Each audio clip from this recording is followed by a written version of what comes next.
come up, but the major ones are accommodation, so rent, transportation, depending on where you are, and then just your general upkeep. So phone bills, internet bills, gym, groceries, what else? Medical bills, potentially, and those are about it. Those are the major ones. Of course, there's other costs that will come up that can come up as you go. It depends on your specific circumstance and who you are, but those are generally it. So for living in accommodation,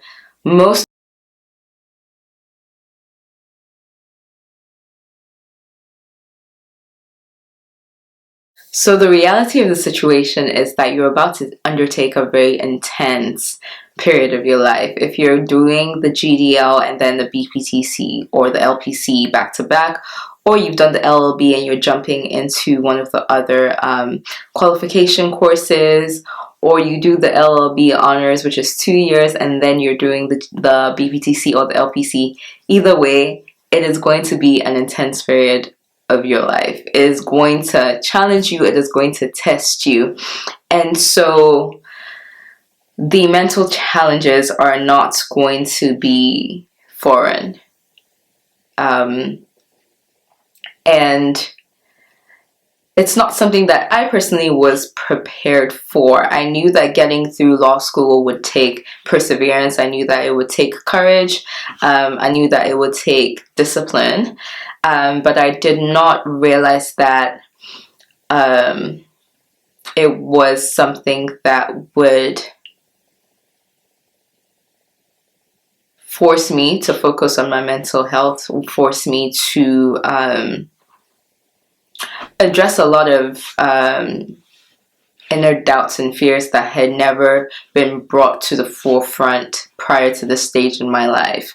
So I feel so somber all of a sudden, but I don't know exactly how to help you address this. I can only tell you my experience and what I think one should do.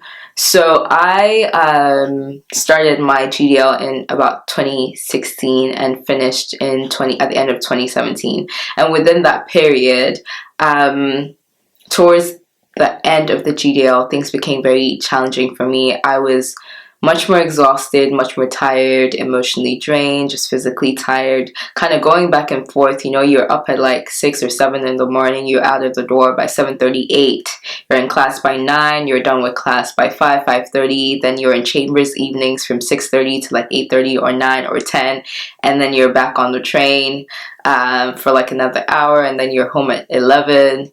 You maybe had dinner or lunch before that, or you go to bed, you wake up, you do it the next day. So that for me was a very, very strong shift. I also had taken just my summer 3 months after my undergraduate degree of 4 years. And so I had the summer of 3 months, and then I jumped straight into the GDL. So in hindsight, maybe I should have taken a longer break to prepare. Maybe I should have taken a longer break to prepare, but I don't know that I necessarily do it differently if I could go back. But that is something you want to consider, especially if you're stepping out of education or you're stepping out of a job. That's something that you might want to consider, maybe taking a break or some sort of gap just to recuperate mentally, because you're going into the GDL and it's literally bam, bam, bam, like month after month, day after day, class after class. You're going back to back to back to back until you get to the exams, and the exams being the main thing. Depending on what provider you're at, you might have your exams halfway, in the middle, and then at the end, or you might have everything at the end. Either way, just the frequency and the speed with which everything is happening. You're learning, you are doing your coursework, and you still have life going on. You might be working, you might have children, you might have a business. There's a lot of things that are going to pull on you, and you're required to show up for the entire time while studying. So it can get quite challenging. And I found that at some point in time, I had lost track of just keeping and maintaining balance. So I went into a period where for a good year and a bit, I had insomnia. Now, that's not something that I thought people could deal with for a long period of time. I didn't know that it was something that could affect your productivity and your mental and emotional stability so much. But I went through, I literally could not sleep. And it's not like, oh, I was maybe up till like 3 a.m. and then I would sleep and then I would wake up and be able to, I just could not sleep. And it came from just, I didn't catch it early on enough that I wasn't getting sufficient sleep, or I thought maybe I could just go for a while. But the amount of work that you need to be awake to do requires you to get enough sleep to, again, process that information, memorize it, have it become knowledge, wake up and actually have the strength to go about the rest of your day. And I just didn't have that balance because everything was kind of just like a cycle. So I dealt with insomnia for a whole year. Like once my first term passed, the whole of 2017, I could not get a proper night's rest. I could not sleep. If anything, I would be in bed just kind of lying there resting or trying to calm my brain down because it was just running. I was consistently thinking of the things that I had to do. I could not rest. I could not relax. It was a whole lot. And then I had a full-on mental breakdown. I had two, actually. I had two mental breakdowns. I had one at the end of 2017 when I was almost done with the GDL. And then I had one later in 2018, mid-exams of the BPTC. So it requires a lot of self-awareness. Like this entire journey, it requires you to be incredibly self-aware. And I used to feel like I was a person that was self-aware. I am, but your different stages will challenge you differently. Your different stages in life will help you to get to know yourself better, your weaknesses, your strengths, all of it. And so one thing I would say is take note of all your patterns. All your patterns are incredibly important to your success in general. Your sleep pattern, your eating pattern,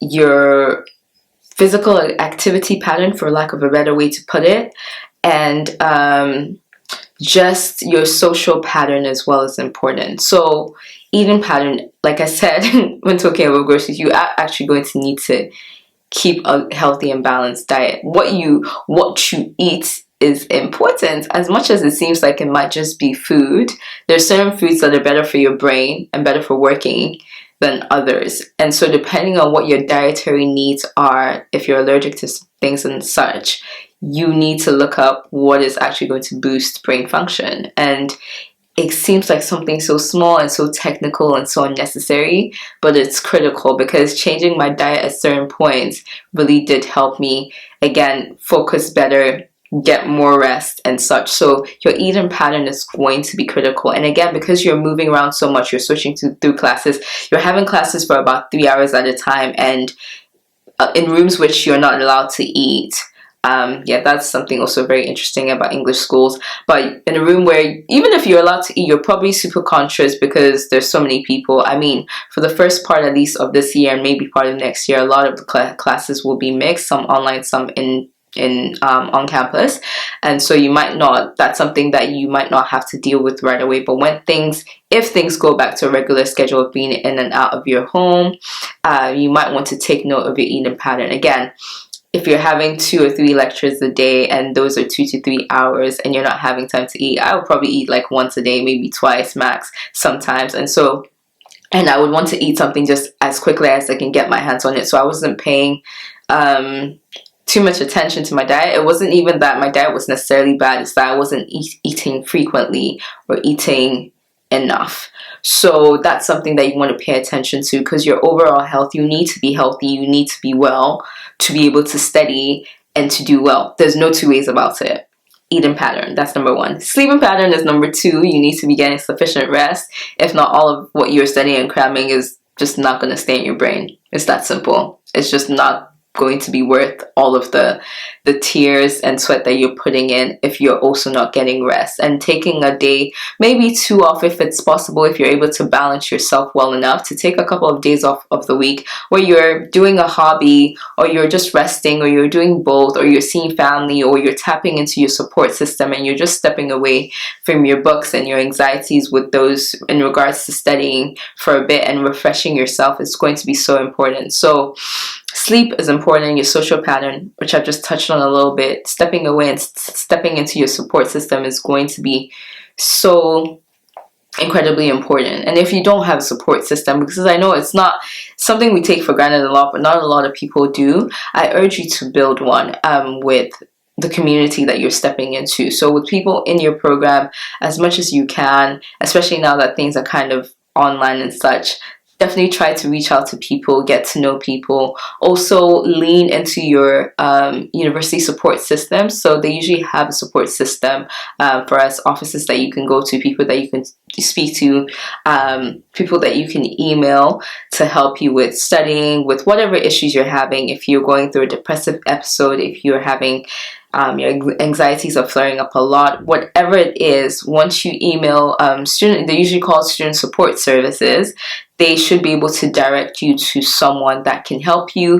And also it can go on record that you are having challenges, and so you're able to ask for extension for assignments, you're able to ask for special conditions when you're writing your exams, for example. So leaning into those support systems, your personal ones and the ones provided by your university as well, is going to help you a whole lot. And it's nothing, having mental challenges or physical or any kind of challenges is nothing to be ashamed of.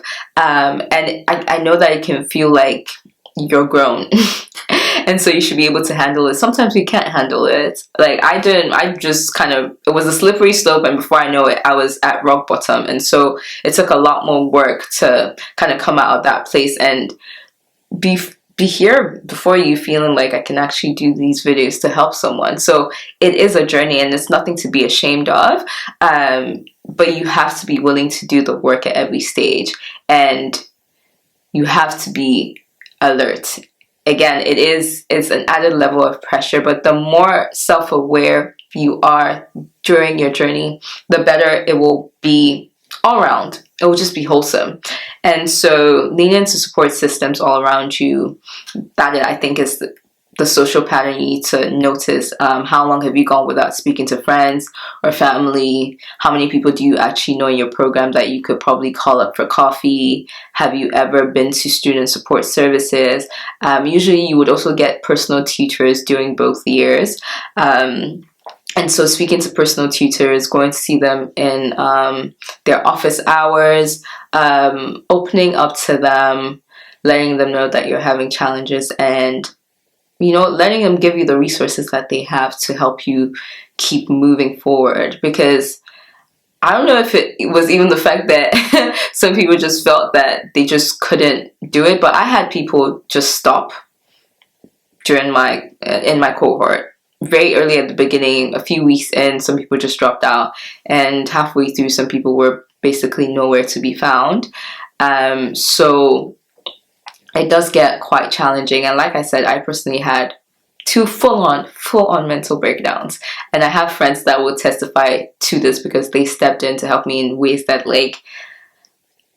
I will always be grateful for. It also took my family stepping in and literally ways that I cannot even ever express the gratitude, but having a support system and being bold enough to lean into it. Because my issue was never that I didn't have a support system. I just didn't recognize when and where I needed help, and I did not ask for the help until a point where it all became very overwhelming. So you want to keep in touch, it seems like something really crazy to say, but by the time work hits you left, right, and center, it's very easy to lose touch with the world, even your closest ones. So try to be in a place of balance where you are taking time to rest, leaning into your hobbies, your passions, balancing work out with play.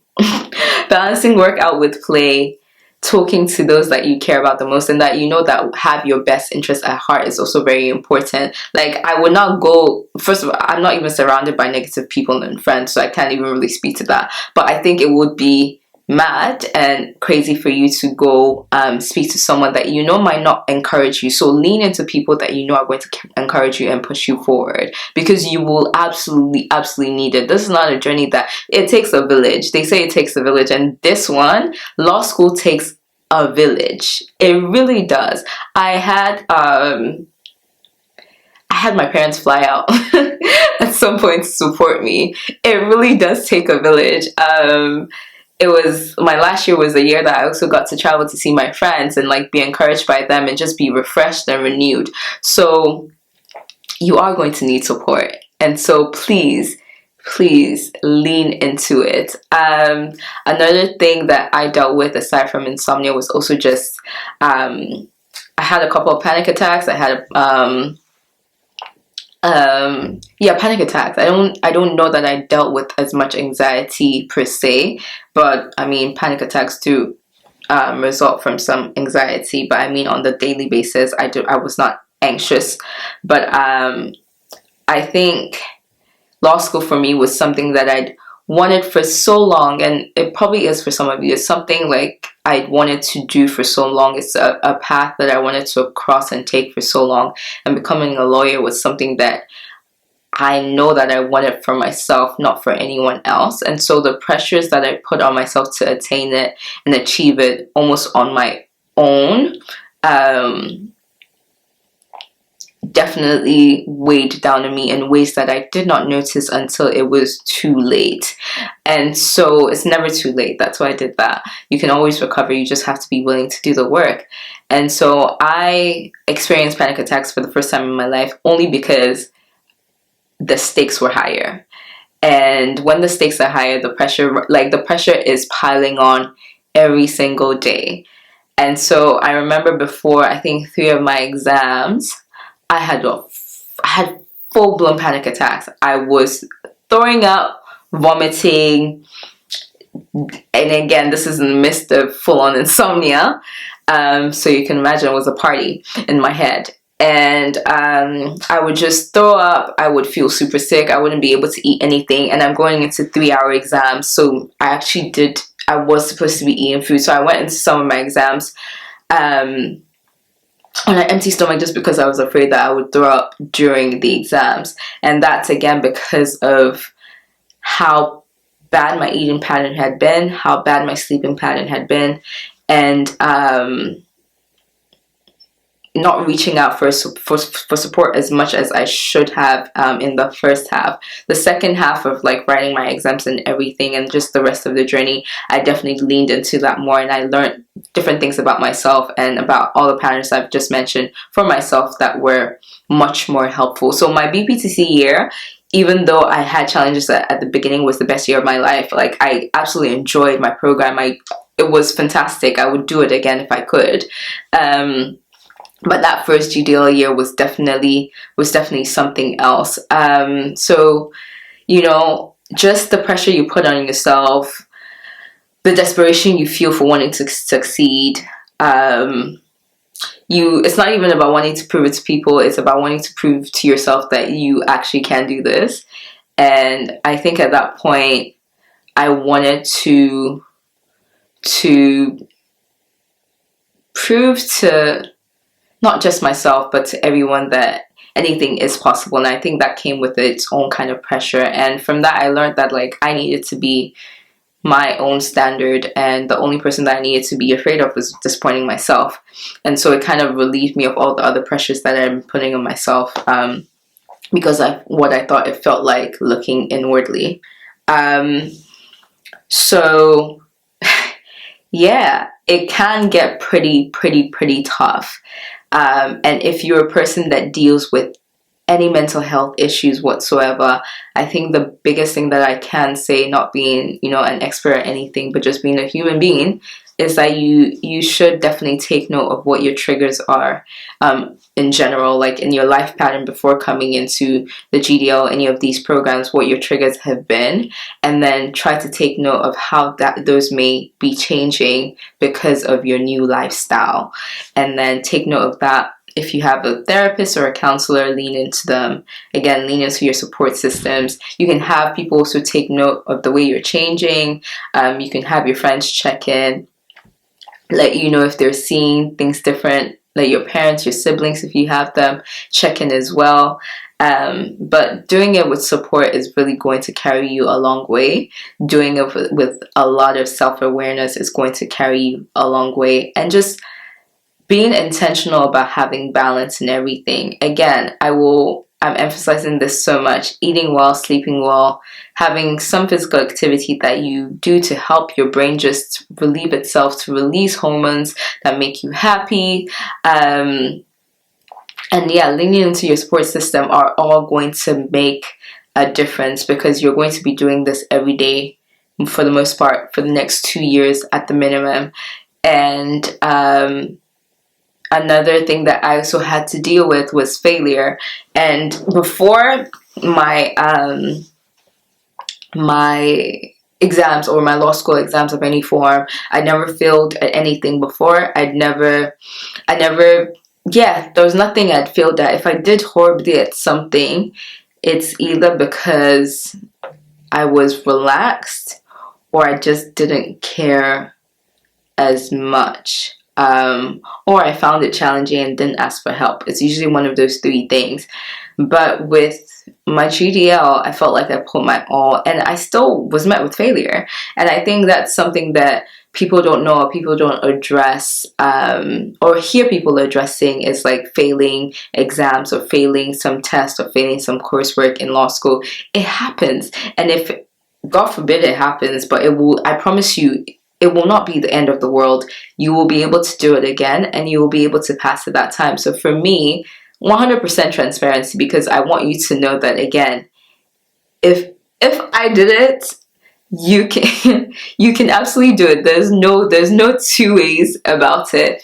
But I met failure for the first time, in terms of academic failure anyway, or yeah, any type of failure in my life, at law school, in my GDL exams. And for me, that was also brutal, and I think that also probably added to my spiral towards the end of my GDL year, because I wasn't sure what to do with it, how to deal with it. It did feel like the world had absolutely ended, even though literally they're like, oh, you just need to retake it again and just do better and pass.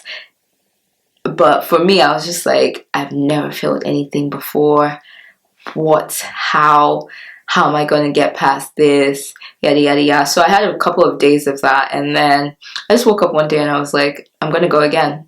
Because there's something, the reason I failed is because there's something that I needed to know that I didn't. So what am I going to do now?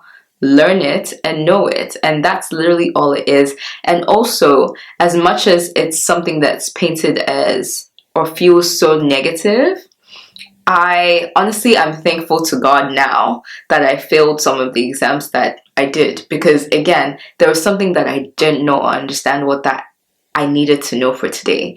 It's something that will be critical for my journey later on, and so I needed to be forced to revisit it so that I would know it. So it is not doomsday if you fail at anything at any point. You are given opportunities to take them again. And those opportunities are just, you should simply seize them. There's nothing behind us. What is done is done. Don't look back, look forward. Don't look back, don't look forward. And that's what I did. I just looked forward. I envisioned myself in my BPCC. I didn't even envision myself in my BPCC. I envisioned myself being called to the bar. And I allowed that image to drive me forward. And I spoke to my friends. I let my friends know. I let my parents know where I was at. And again, I told you, like, my parents stepped in at different points. My friends stepped in at different points. And so they really carried me. And I remember when on the day that I got called to the bar, I remember just thanking my friends so much and thanking my parents so much and just being filled with absolute gratitude, because my village got me where I wanted to be. And it wasn't easy, but it's entirely possible. So yeah, failures are a part of the journey, and that can lead again to an even more depressive period if you're not going through that already. Relationships can also lead to depressive periods, whether they're romantic, whether they're your friendships. So just be aware of all the factors in your life that could contribute to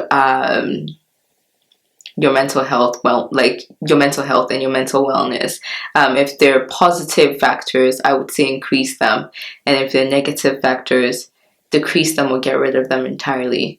And just press forward. Another thing that I also notice, again, self-awareness is going to be critical, is that by the end of the GDL year, I noticed that a reason that I was also just struggling mentally is that I had fallen out of my relationship with God as well. And that has been something that, in hindsight, I had never had to deal with before law school. Like, I was always plugged into a church community wherever I'd lived before, and moving to London, I had to find a new church community, but everything happened so quickly. Like, I was on a plane, landed on a Sunday, Monday I was in the 9 a.m. starting my GDL, and from there it was just accelerated speed. And so that's not something that I took time to do or I could do, and that's something that I knew would bring me balance. And in my BPTC year, I allowed myself to fall back into that place, and that year just went that much more beautifully for me. So again,